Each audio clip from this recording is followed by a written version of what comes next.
Boa tarde, meus amigos. Hoje eu vou fazer indicação de lixas manuais para vocês e fornecedor dessas lixas manuais, porque nesse fornecedor eu compro a quantidade que eu quero, na granulatura que eu quero e não preciso ficar comprando excessos, ok? Tá, vamos falar a respeito então das sequências de lixa que eu uso. Normalmente eu uso o grão 80, 180, 240. Aqui a gente tem 320, 400. A 400 é a que eu uso mais. Foi por conta dessa falta de 400 aqui que eu vou estar fazendo essa comprazinha para repor o estoque. Já aproveitei para organizar e repor todo o estoque, né? Depois da 400 eu uso a 600. Eu estou zerado de 600, vou precisar comprar também. Aí depois vem a grão 800, tá? Aí depois vem a grão... Cadê ela aqui, ó? 1.200, tá cá no finalzinho. 1.500, 2.000 e 2.500 quando a gente vai fazer algum trabalho de polimento, tá? E aqui as lixas de madeira, a gente usa bem menos granulatura e a gente compra bem menos também, tá? Normalmente eu uso 80, 180. Quando eu preciso, eu uso uma 220, uma 400 e uma 500 para madeira também, tá? Todas da mesma marca e essa lixa aqui é sensacional. É a lixa Klingspor. A lixa Klingspor, galera, é uma lixa que tem um rendimento um pouco maior. Tanto é que eu consigo tirar um bom proveito, ó, dessa seguinte organização aqui, ó. Da 80 eu já passo para 180, não passo por grão 100, 150, 120, nada disso. Já da 80 eu já passo para 180, porque essa lixa d'água na 180 já tem um poder de remoção muito grande. Daí eu já vou para 240, porque essa marca ela não tem 220, se tem eu não conheço.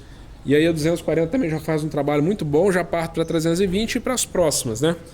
As lixas que eu mais uso mesmo são a 400 e a 80. A 80 eu uso bastante para poder fazer remoção de risco pesado, né? Aquele risco inicial de lixadeira de cinta. Então eu gasto muito da 80. E a 400, porque normalmente quando a gente faz acetinado, a gente vai na 600 e depois volta na 400. Ou seja, a gente gasta o dobro de lixa 400.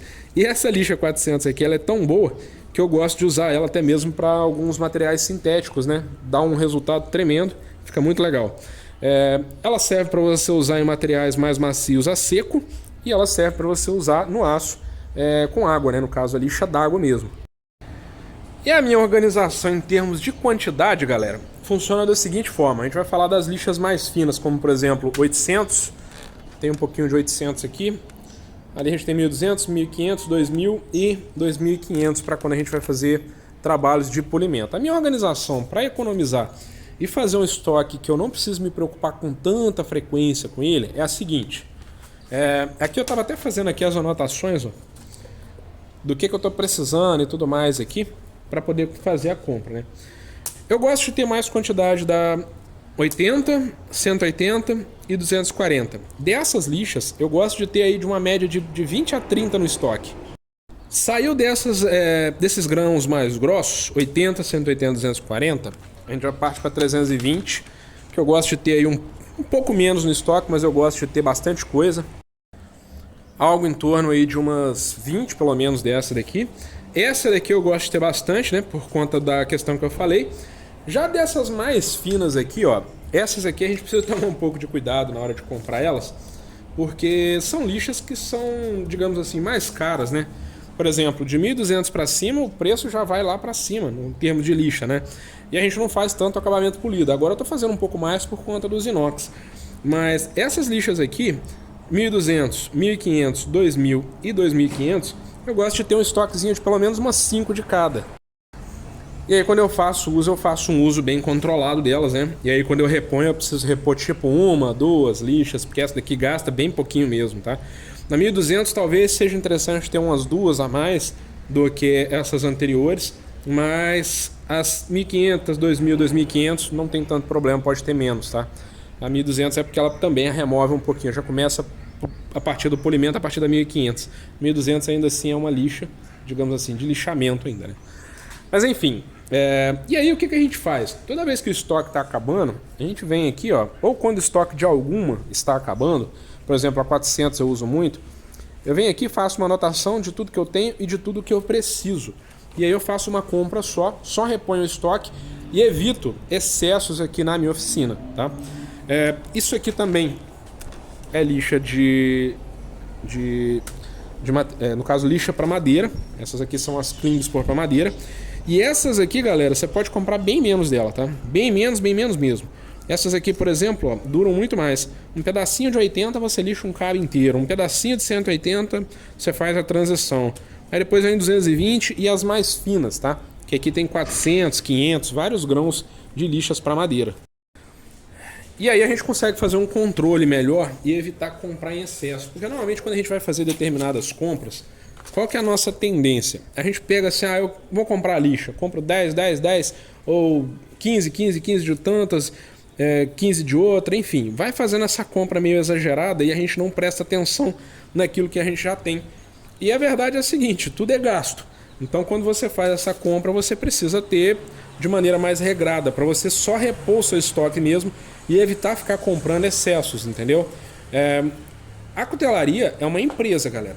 E se a gente não cuidar da parte logística dela, a gente acaba deixando de investir em outras coisas que são importantes também, ou até mesmo se endividando, comprando em excesso, coisas que a gente muitas vezes nem vai usar, fica parado lá, aí a gente não faz aquilo girar, aí a gente perde dinheiro. Dinheiro parado é dinheiro que não vai render, tá? É aquele velho ditado, né? Dinheiro na gaveta é dinheiro que não vende, é dinheiro que não rende. Por mais que você tenha ali o material, se você não tiver uma estratégia para usar ele, você está com dinheiro parado ali. Isso não é interessante, né? Enfim, feita essa organização, vou dar a indicação do fornecedor para vocês aqui, porque esse fornecedor vocês podem comprar qualquer quantidade de cada granulatura que vocês quiserem. E eu recomendo muito essa lixa aqui, ó. É a predominante aqui na cutelaria, a Klingspor, tá? A Klingspor é o seguinte, galera, é uma lixa que tem um potencial muito bacana.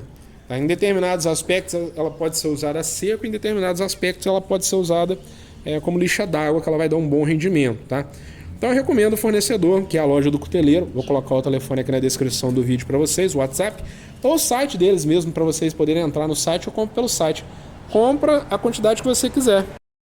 E aí dessa forma você evita gastos excessivos, né? Dependendo da quantidade que você compra lá, já ganha um frete grátis. E isso aí é muito positivo. Se você não tiver quantidade suficiente para comprar, para ganhar um frete grátis, e você precisar de fato de outros itens, vale a pena dar uma olhada, tá bom? Tem que olhar a questão de cola, tem que olhar a questão de pino, de inox. Isso é muito importante, tá? Aí você já faz uma compra só, aproveita um frete só, beleza? Ou ganha um frete aí gratuito da empresa, enfim. Mas é interessante vocês fazerem uma compra controlada e já fazer a manutenção do estoque de vocês de maneira que vocês não precisem ficar se preocupando com ele. Recentemente eu tenho gastado muito material aqui na oficina, porque eu estou me preparando para uma feira, e aí a gente acaba precisando repor de uma maneira um pouco mais frequente aquele estoque, né? E aqui eu vou mostrar uma coisa para vocês que vai fazer vocês pensar que eu sou meio econômico demais, mas não, tá? Isso aqui é dinheiro também que a gente não pode deixar. Toda lixazinha que eu utilizo, essa aqui é uma dica importante, toda lixazinha que eu utilizo, que a gente não vai até o fim com ela, tá? A gente sabe que ela ainda pode dar mais um gás e tudo mais, por mais que seja nos cantinhos, eu não jogo fora, galera, eu guardo mesmo, tá? Alguns casos aqui, ó, a gente corta uma tira de lixa para poder fazer um lixamento, a gente quase não usa aquela tirazinha de lixa e é interessante a gente fazer um estoquezinho de retalhos que a gente vai utilizando, mas não utiliza tudo e vai guardando. E aí, conforme você for produzindo, você vem aqui primeiro nos retalhos e verifica se você tem alguma coisa que você possa utilizar. Dessa forma, você consegue fazer um controle melhor dos seus gastos, né? Tudo que você deixa de utilizar dentro da cutelaria, mas que ainda pode te dar uma utilização, é dinheiro perdido, né? Digamos assim. Mas eu não estou falando para você gastar uma lixa inteira e depois ficar insistindo em gastar ela mais um pouco, não. É para utilizar aquilo que realmente pode ser utilizado um pouquinho além. Por exemplo, ó, essa lixa aqui, ó, ela não serve para eu lixar uma face de uma faca, porque ela já está gasta. Mas ela serve para eu lixar um dorso. Ela serve para eu poder fazer um ajuste mais pesado. Quando eu preciso fazer uma curvinha, alguma coisa, eu enrolo ela num tubinho, alguma coisa assim, num pedaço redondo de metal e faço um lixamento mais pesado. Para isso, ela vai servir. Ela não vai servir para lixar a lateral da lâmina, ok? Deixa eu mostrar para vocês uma outra aqui, ó. Fiz um procedimentozinho na madeira, gastei o centro, mas as laterais eu ainda consigo utilizar um pouquinho. Vou utilizar. E isso aqui, galera, é economia. Então a gente acaba fazendo uma organização que permite com que a gente faça aí uma economia bem legal, tá? Aqui tem muito pedacinho de lixo, ó. Olha só essa daqui. Usei esse trecho. Aqui, ó, dá pra usar um pouquinho mais. E isso aqui não é misereza não, tá, galera? Isso aqui é estratégia mesmo, tá? Ó, os cantinhos estão bons. Dá pra você pegar com uma limazinha, fazer um lixamentozinho de um cantinho de um ricaço, alguma coisa do tipo. Aí tem casos aqui, ó, por exemplo, esse daqui. Essa lixa aqui, ela tá 70% de vida, digamos assim, entendeu? Eu fiz aqui uma dobrazinha para poder fazer um cantinho, até rasgou um pouquinho, mas o restante da lixa ainda tá meio íntegro, dá para usar, né? E a gente faz uma economia bacana, faz um controle de estoque bacana e não fica gastando dinheiro em excesso com materiais. Enfim, essa é a dica que eu tinha para passar para vocês hoje. Essa lixa aqui você encontra lá na loja do Cuteleiro, é um fornecedor que tem fornecimento por unidade. E aí você pode ver aí se está precisando de um pouquinho de aço, se você está precisando de um pouquinho de pino, de inox, cola, coisas assim. Aí você vai lá e pega só a quantidade de lixas mesmo que você precisa, repõe o estoque. O preço deles nessas lixas é realmente bom, vale a pena, tá? Porque é uma lixa mais cara, mas assim, eles estão praticando um valor legal. Vale a pena porque é uma lixa que rende pra caramba. Mas é isso, galera. Espero que tenham gostado do vídeo. É um videozinho que eu faço para ajudar vocês, ok? Por enquanto é só. Um grande abraço a todos, fiquem com Deus e até o próximo vídeo.